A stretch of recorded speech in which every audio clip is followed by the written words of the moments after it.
Саламатсыздарбы? Кут дарагына кызыгуучулар. Бул Полония көчөтү тегилгенине 2 жыл мурун.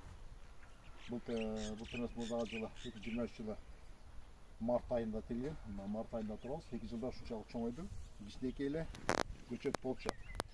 Бул Полониянын FT Energy деген сорту. Бул Чүйдө, Ош, Жалал Абад, Баткен областтарында жакшы өсүп атат.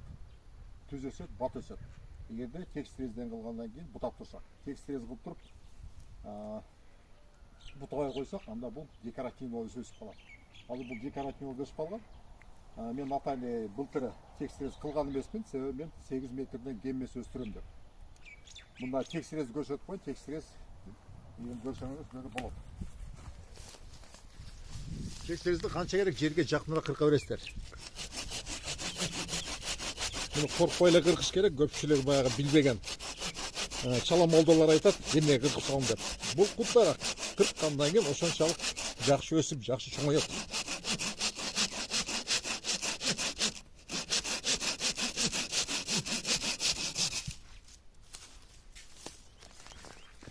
Мына көрдүңүздөр, кыркып койдум.